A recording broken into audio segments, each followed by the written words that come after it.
ಇದು ಪ್ರಸನ್ನ ಶೆಟ್ರು ಆಪ್ತ ಸ್ನೇಹಿತರು, ಗೆಳೆಯರು, ಜೊತೆಗೆ ಲೀಲಾಧರ ಶೆಟ್ರ ಒಂದು ನಾಟಕ ತಂಡ, ಕಾಪು ರಂಗತರಂಗ ನಾಟಕ ತಂಡದಲ್ಲಿ ಸೇವೆಯನ್ನು ಸಲ್ಲಿಸ್ತಾ ಇರುವಂತಹ ವ್ಯಕ್ತಿ ಪ್ರಸನ್ನ ಶೆಟ್ಟಿ ಬೈಲೂರು. ಈಗ ಎಲ್ಲರೂ ಕೂಡ ಗೊತ್ತಿದ್ದಾರೆ. ಪ್ರಸನ್ನ ಶೆಟ್ಟಿ ಬೈಲೂರು ಖ್ಯಾತ ತುಳು ರಂಗಭೂಮಿ ಕಲಾವಿದರು, ತುಳು ಚಲನಚಿತ್ರ ನಟರು. ಅದೇ ಪ್ರಸನ್ನ ಶೆಟ್ಟಿ ಬೈಲೂರು ಅವರು ನಮ್ಮ ಲೀಲಾಧರ ಶೆಟ್ರ ಗರಡಿಯಲ್ಲಿ ಪಳಗಿದಂತಹ ವ್ಯಕ್ತಿ. ಹಾಗಿದ್ದಾಗ ಬಹಳಷ್ಟು ಇಂತಹ ಕಲಾವಿದರನ್ನು ಹುಟ್ಟು ಹಾಕಿದಂತಹ ವ್ಯಕ್ತಿ ಲೀಲಾಧರ ಶೆಟ್ರು. ಪ್ರಶಂಸ ತಂಡ, ಜೊತೆಗೆ ಸಂದೀಪ್ ಶೆಟ್ರು, ಮೆರ್ವಿನ್ ಶಿರ್ವಾ, ಹೀಗೆ ಬಹಳಷ್ಟು ಘಟಾನುಘಟಿ ಕಲಾವಿದರನ್ನು ಸೃಷ್ಟಿ ಮಾಡಿರುವಂತಹ ವ್ಯಕ್ತಿ ಲೀಲಾಧರ ಶೆಟ್ರು. ಅಂತಹ ಲೀಲಾಧರ ಶೆಟ್ರು ಸಮಾಜಕ್ಕೆ ಮಾಡಿದಂತಹ ಕೊಡುಗೆ ಅಪಾರವಾಗಿರುವಂಥದ್ದು.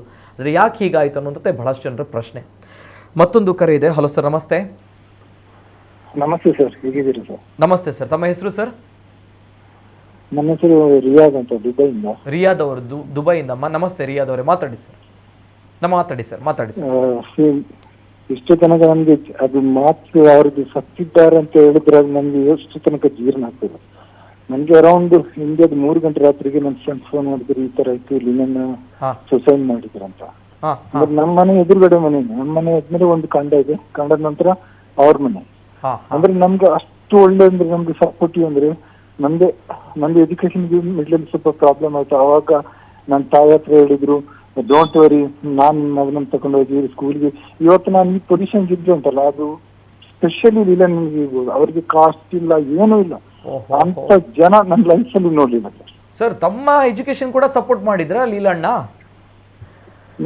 ಎಜುಕೇಶನ್ ಅಂದ್ರೆ ನನ್ಗೆ ಸ್ಕೂಲಲ್ಲಿ ಸ್ವಲ್ಪ ನಾ ಟಪೋರಿ ಆ ತರ ಮಾಡ್ತಿದ್ದೆ. ಅವಾಗ ಸ್ಕೂಲಿಂದ ತೆಗೆದ್ರು ಹೈಸ್ಕೂಲಿಗೆ. ಸೊ ಅವಾಗ ನನ್ನ ಹತ್ರ ಏನ್ ಮಾಡಿದ್ರು, ನಾನು ಬೇರೆ ಸ್ಕೂಲಿಗೆ ಕರ್ಕೊಂಡೋಗಿ, ಅಲ್ಲಿ ಹೋಗಿ ನಾನು ಕ್ರಿಶ್ಚಿಯನ್ ಸ್ಕೂಲಿಗೆ ಕರ್ಕೊಂಡೋಗಿ ಅಲ್ಲಿ ಸ್ಕೂಲಿಗೆ ಹಾಕಿ ಅಲ್ಲಿಗೆ ಎಜುಕೇಶನ್ಗೋಸ್ಕರ ಫುಲ್ ಸಪೋರ್ಟಿವ್ ಮಾಡಿ, ತಾಯಿಗೆ ಬಂದು ಹೇಳಿದ್ರು, ತಾಯಿ ಹತ್ರ ಹೇಳಿದ್ರು, ನೀವು ಬೇಸರ ಮಾಡ್ಬೇಕು, ನಿನ್ನ ಮಗನನ್ನ ನಾನು ಸ್ಕೂಲಿಗೆ ಸೇರಿಸಿದ್ದೀನಿ. ಇವತ್ತು ನಾನು ಈ ಪೊಸಿಷನ್ ಇರ್ಬೇಕಾದ್ರು ಅದ್ರ ನಂತರ ನನ್ಗೆ ಎಜುಕೇಶನ್ ಅಲ್ಲಿ ಸ್ವಲ್ಪ ಇಂಟ್ರೆಸ್ಟ್ ಬಂತು. ನನ್ನ ಲೈಫ್ ಇವನ್ ನನ್ನ ಮನೆಯಲ್ಲಿ ಏನು ಪ್ರಾಬ್ಲಮ್ ಅದು, ಇಷ್ಟು ತನಕ ನಮ್ಮನ್ನ ಯಾವತ್ತು ಇದನ್ನ ನೋಡ್ಲಿಲ್ಲ. ಬಾಲ್ಯ ಮುಂಚೆಲ್ಲ ಬಾಲ್ಯ ಅದೇ ತರ ಮಾತನಾಡುದಲ್ಲ. ಅದು ನಮ್ಮ ತಾಯಿ ಹತ್ರ ಆಗ್ಲಿ, ನಮ್ಮ ತಂದೆ ಹತ್ರ ಆಗ್ಲಿ. ಈವನ್ ನಿನ್ನೆ ಸಂಜೆ ನನ್ನ ಮಗನನ್ನು ಟ್ಯೂಷನ್ ಕರ್ಕೊಂಡು ಹೋಗ್ತಿದ್ರಂತೆ. ತಂದೆಗೆ ಟಾಟ ಮಾಡಿ ಹೋಗ್ತಾ ಇದ್ರಂತೆ. ಅವತ್ತು ಬೆತ್ತವರಾತ್ರಿ ಈವ್ನಿಂಗ್. ಈವನ್ ಅವರ ಮನೆಯಿಂದ, ಈವನ್ ಅವರ ಹೆಂಡತಿ ನಮ್ಮನೆ ಕ್ಲೋಸ್, ನಾವು ಡೈಲಿ ತಾಯಿ ಅದು ಹೋಗ್ತಾರೆ. ಈವನ್ ನಮ್ಗೆ ಅವರ ಮನೆಯಿಂದ ಹಾಲು ಬರ್ತಿತ್ತು. ಅವ್ರ ತಾಯಿ ಹೆಂಡತಿಗೆ ಹುಷಾರಿದ್ದಾದವರೆಗೆ ತನಕ ನಮ್ಗೆ ಎಷ್ಟು ತನಕ ಹಾಲು ಕೊಡ್ತೇವೆ. ಒಂದು ತೊಟ್ಟು ನೀರು ಸಹ ಭರಿಸ್ತಾ ಇರ್ತಿಲ್ಲ, ಪ್ಯೂರ್ ಹಾಲು ನಮ್ಗೆ ಕಳಿಸ್ತಿದ್ರು ನಮ್ಗೆ. ಅಷ್ಟು ಒಳ್ಳೆ ಜನ ಅಂದ್ರೆ ಇದು ನಮ್ಗೆ ಎಂತ ಹೇಳುದಂತ ನಮ್ಗೆ ಅರ್ಥ ಆಗ್ತಿಲ್ಲ. ಅಷ್ಟು ನಮ್ ಲೈಫಲ್ಲಿ ಅಂತ ಜನ ನೋಡಿಲ್ಲ ಸರ್. ಸತ್ಯ ಸರ್, ನೀವು ಈ ರೀತಿ ಹೇಳಿದ್ಮೇಲೆ ನಮಗೂ ಕೂಡ ಏನು ಅನ್ನುವಂಥದ್ದು ನಮಗೂ ಅರ್ಥ ಆಗಲ್ಲ ಸರ್. ಬಹಳಷ್ಟು ಬೇಸರ ಇದೆ. ಯಾಕಂದರೆ ತಾವೀಗ ದುಬೈಯಲ್ಲಿದ್ದೀರಿ, ಹಾಗಾದರೆ ಚೆನ್ನಾಗಿ ಕಲಿತು ಒಂದು ಒಳ್ಳೆಯ ಉದ್ಯೋಗದಲ್ಲಿ ದುಬೈಯಲ್ಲಿದ್ದೀರಿ. ಜೊತೆಗೆ ತಮಗೆ ಒಂದು ಕಾಲಘಟ್ಟದಲ್ಲಿ ಕಷ್ಟ ಅಂತ ಬಂದಾಗ ಲೀಲಾಧರ ಶೆಟ್ರು ಸಹಾಯವನ್ನು ಮಾಡಿದ್ದಾರೆ. ಅದನ್ನು ತಾವು ನೆನಪಿನಲ್ಲಿ ಇಟ್ಕೊಂಡು ಕರೆ ಮಾಡಿದ್ದೀರಿ. ಬಹಳಷ್ಟು ಜನರು ಹೇಳ್ತಾರೆ ಸರ್, ಲೀಲಾಧರ ಶೆಟ್ರು ಸಮಾಜಕ್ಕೋಸ್ಕರ ಬಹಳಷ್ಟು ಮಾಡಿದ್ದಾರೆ ಅನ್ನೋಂಥದ್ದು. ತಮ್ಗಳ ಕರೆಗಳೇ, ತಮ್ಗಳ ಒಂದು ಅಭಿಪ್ರಾಯಗಳೇ, ತಮ್ಗಳ ಒಂದು ನಮ್ಮ ಊರಿಗೆ ಒಂದು ಮನೆಗೆ ಯಜಮಾನ ಇರ್ತಾನಲ್ಲ, ಅದೇ ತರ ಅಂತ ಹೇಳ್ಬೋದು. ಊರಿಗೆ ಒಬ್ಬ ಯಜಮಾನ ಇದ್ದಾಗ ಯಾರು, ನೀನು ಹಿಂದೂ, ನೀನು ಮುಸ್ಲಿಂ, ನಮ್ ಶಾಲೆಗೋಸ್ಕರ ನಂದು ನಿನ್ನೆ ಒಂದೊಂದು ಮೆಸೇಜ್ ನಮ್ಗೆ ತಲೆ, ನಮ್ ಶಾಲೆಗೋಸ್ಕರ ಏನೆಲ್ಲ ಮಾಡಿದಾರೆ ಅಂತ ಹೇಳಿದ್ರೆ ಹೇಳ್ಲಿಕ್ಕೆ ಆಗುದಿಲ್ಲ. ಅಷ್ಟು ಅವ್ರಿಗೆ ಶಾಲೆ ಅಂದ್ರೆ ಅಷ್ಟು ಪ್ರೀತಿ ಅಲ್ವಾ? ನಮ್ಗೆ ಆದ್ರೂ ಅವರು ತೀರಿ ಹೋಗಿದ್ದಾರೆ ಅಂತ ಹೇಳಿದ್ರೆ ನಮ್ಗೆ ಅದನ್ನು ಜೀರ್ಣಿಸ್ಲಿಕ್ಕೆ ಆಗ್ತದೆ. ಅಷ್ಟು ಬೇಸರ ಆಗ್ತದೆ. ನಿಜ. ಒಂದು ಸರ್, ಈಗ ತಾವು ರಿಯಾದ್ ಅಲ್ವಾ ಸರ್ ತಮ್ಮ ಹೆಸರು? ಓಕೆ.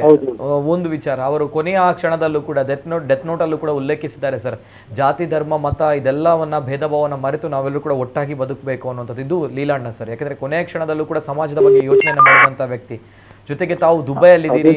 ಹೌದು, ದುಬೈಯಲ್ಲಿ ಒಂದೊಂದು ವರ್ಡ್ಸ್ ಜನಗಳು ಹೇಳುವಾಗ ಅಷ್ಟು ನಮ್ಗೆ ಫೀಲ್ ಆಗ್ತದೆ. ಅಂದ್ರೆ ನಾವೇನು ಇಲ್ಲ ಅವ್ರ ಮುಂದೆ 1% ಇಲ್ಲ. ಕೆಲವರೆಲ್ಲ ಜಾತಿ ಅಂತ ಹೇಳಿದಾರೆ, ಅದನ್ನ ನೋಡ್ಲಿಕ್ಕೆ ಸೇವೆ ಇದೆ. ನಾವು 1% ಸಹ ಇಲ್ಲ ಸರ್. 1% ನಾವು ಅದಕ್ಕೆ ಲೆಕ್ಕಕ್ಕಿಲ್ಲ. ಅಂತ ಜನರಾಗಿದ್ದೀವಿ ನಾವು. ಇಲ್ಲ ಸರ್, ಲೀಲಾಣ್ಣ ತನ್ನಲ್ಲಿದ್ದ ಹಣವನ್ನೆಲ್ಲ ತ್ಯಾಗ ಮಾಡಿ ತನ್ಗೋಸ್ಕರ ಏನು ಮಾಡದೆ, ನನ್ನ ತಾಯಿ ಇವತ್ತು ಹೇಳ್ತಿದ್ರು. ತಾಯಿ ಹೇಳುವಾಗ ನನ್ಗೆ ಎಷ್ಟು ಫೀಲ್ ಆಯ್ತಂದ್ರೆ ಅಷ್ಟು ಬೇಸರ ಆಗಿದೆ ನನ್ಗೆ. ನಾವು ಕನಸಲ್ಲಿ ಎನಿಸ್ಲಿಲ್ಲ ನನ್ಗೆ ಎನಿಸುವಾಗ ನನ್ಗೆ ಫೀಲ್ ಆಗ್ತದೆ, ಹೇಗೆ ಮಿಸಸ್ ಡೆತ್ ಆದ್ಮೇಲೆ ಇವ್ರ ಮನಸ್ಸು ಎಷ್ಟು ಗಟ್ಟಿ ಮಾಡಿ ಅವ್ರು ಸುಸೈಡ್ ಮಾಡಿರ್ಬೋದು ಅಂತ ನಾನು ಥಿಂಕ್ ಮಾಡ್ತಿದ್ದೆ.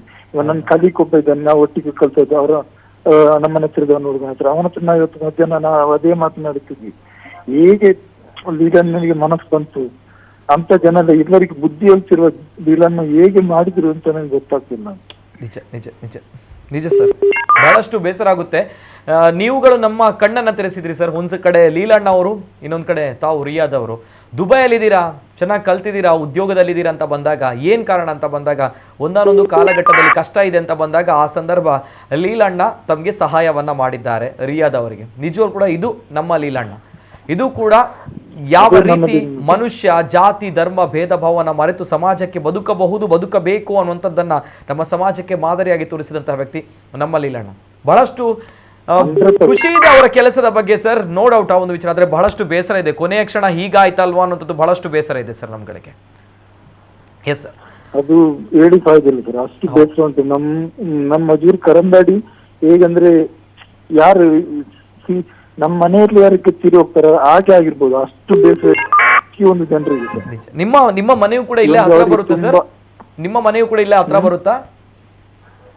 ಅದೇ ಸರ್. ಓಕೆ ಓಕೆ ಸರ್, ನಮ್ಮ ಮನೆಗೆ ಅವ್ರ ಮನೆಗೂ ಇವಾಗ ಮುಂಚೆ ಮಿಡ್ಡಲ್ಲಿ ಒಂದು ಮನೆ ಇರ್ಲಿಲ್ಲ, ಏನು ಇರ್ಲಿಲ್ಲ. ಇವಾಗ ಒಂದು ವಾಲ್ ಉಂಟು, ಅದ್ ಬಿಟ್ರೆ ಏನು ಇಲ್ಲ. ನಮ್ಗೆ ಏನು ಪ್ರಾಬ್ಲಮ್ ಆದ್ರೆ ಅವರಲ್ಲಿ ಇರ್ತಾರೆ. ಇವನ್ ನಮ್ಗೆ ಎಂತದ್ದು ಏನು ಇಶ್ಯೂಸ್ ಫಸ್ಟ್ ನಮ್ಮ ಫ್ಯಾಮಿಲಿ ಅಂದ್ರೆ, ಈವನ್ ಅವರಿಗೆ ಸ್ಪೆಷಲಿ ನಮ್ಮ ಫ್ಯಾಮಿಲಿ ಅಂದ್ರೆ ನನ್ನ ಗ್ರ್ಯಾಂಡ್ ಫಾದರ್ ಫ್ಯಾಮಿಲಿ ಅಂದ್ರೆ ತುಂಬಾ ಇಷ್ಟ. ತುಂಬಾ ಅಂದ್ರೆ ನಮ್ಗೆ ಅಷ್ಟು ಅಂದ್ರೆ ಅವ್ರು ಹೇಗಿದ್ರೆ ಅಂದ್ರೆ ನಮ್ಮನೆಯವರಾಗಿನೇ ಇದ್ರು. Okay okay okay, yes sir yes sir yes sir, thank you sir, ಧನ್ಯವಾದ ರಿಯಾದ್ ಅವರೇ. ದುಬೈಯಿಂದ ಕರೆ ಮಾಡಿದ್ರಿ. ಕಾಪು ಲೀಲಣ್ಣ ಅವರ ಸಾವು ಬಹಳಷ್ಟು ತಮ್ಗಳಿಗೆ ಮನಸ್ಸಿಗೆ ಘಾಸಿಯನ್ನು ಉಂಟು ಮಾಡುತ್ತೆ. ಯಾಕಂದರೆ ವೀಕ್ಷಕರು, ಇದು ನಿಜವೂ ಕೂಡ ಕಾಪು ಲೀಲಣ್ಣ ಅಂತ ಬಂದಾಗ ನಿನ್ನೆ ದಿನ ಅಂತಿಮ ಯಾತ್ರೆಯಲ್ಲಿ ಯಾಕೆ ಸಾವಿರಾರು ಜನರು ಅಲ್ಲಿ ಸೇರಿದ್ರು, ಯಾಕೆ ಅಲ್ಲಿ ಜನಸ್ತೋಮ ಸೇರಿತ್ತು ಅನ್ನೋದಕ್ಕೆ ರಿಯಾದ್ ಅವರ ಕರೆಗಳೇ ಸಾಕ್ಷಿ. ದುಬೈಯಲ್ಲಿದ್ದಾರೆ, ಕೆಲಸದಲ್ಲಿದ್ದಾರೆ, ಒಳ್ಳೆಯ ಉದ್ಯಮವನ್ನು ಮಾಡ್ತಾ ಇದ್ದಾರೆ ಅಂತ ಬಂದಾಗ, ಒಂದು ಕಾಲಘಟ್ಟದಲ್ಲಿ ನನ್ನ ಜೊತೆ ಲೀಲಾಧರ ಶೆಟ್ರು ಇಲ್ಲ ಅಂತ ಹೇಳಿದಾಗ ನನಗೆ ವಿದ್ಯಾಭ್ಯಾಸ ಮಾಡಲಿಕ್ಕೆ ಕಷ್ಟ ಇತ್ತು ಅನ್ನೋಂಥದ್ದನ್ನು ರಿಯಾದ್ ಅವರು ನೇರವಾಗಿ ಹೇಳ್ತಾರೆ ಅಂತ ಬಂದಾಗ, ಯಾವುದೇ ರೀತಿಯ ಜಾತಿ ಮತ ಧರ್ಮ ಭೇದ ಭಾವವನ್ನು ಮರೆತು ಸೇವೆಯನ್ನು ಸಮಾಜಕ್ಕೆ ಮಾಡಿದಂತಹ ವ್ಯಕ್ತಿ, ನಿಸ್ವಾರ್ಥವಾದಂಥ ಸೇವೆಯನ್ನು ಸಮಾಜಕ್ಕೆ ಮಾಡಿರುವಂಥ ವ್ಯಕ್ತಿ ಲೀಲಾಧರ ಶೆಟ್ರು. ಪ್ರತಿಯೊಬ್ಬರಲ್ಲೂ ಕೂಡ ವಿಚಾರ ಇಷ್ಟೇ, ಯಾಕೆ ಹೀಗಾಯಿತು ಅನ್ನುವಂಥದ್ದು ಪ್ರಶ್ನೆ. ಬಹಳಷ್ಟು ನೋವನ್ನು ಉಂಡಿದ್ರು, ಬಹಳಷ್ಟು ನೋವನ್ನು ಅವರು ಅನುಭವಿಸಿದ್ರು, ನೋ ಡೌಟ್. ಯಾಕಂದರೆ ಒಂದು ಬಹಳಷ್ಟು ಇಷ್ಟಪಟ್ಟು ಬಹಳಷ್ಟು ಪ್ರೀತಿಯಿಂದ ಸಾಕಿದಂತಹ ದತ್ತುಪುತ್ರಿ ಹೀಗೆ ಮಾಡಿದ್ದಾಳಲ್ಲ ಅನ್ನುವಂತಹ ಒಂದು ಬೇಸರ ಇತ್ತು, ನೋ ಡೌಟ್. ಆದರೆ ಊರಿನ ಜನರು ಕೂಡ ಅವರನ್ನು ಗೌರವಿಸ್ತಾ ಇದ್ರು, ಊರಿನ ಜನರು ಕೂಡ ಅವರು ನಮ್ಮವರಲ್ಲಿ ಒಬ್ಬರು ಅನ್ನುವಂಥ ರೀತಿಯಲ್ಲಿ ಅವರನ್ನು ಭಾವಿಸ್ತಾ ಇದ್ರು. ಆದರೆ ಅವರ ಸಾವು ಊರಿನವರಿಗೆ ಅರಗಿಸಿಕೊಳ್ಳಿಕ್ಕೆ ಆಗ್ತಾ ಇಲ್ಲ.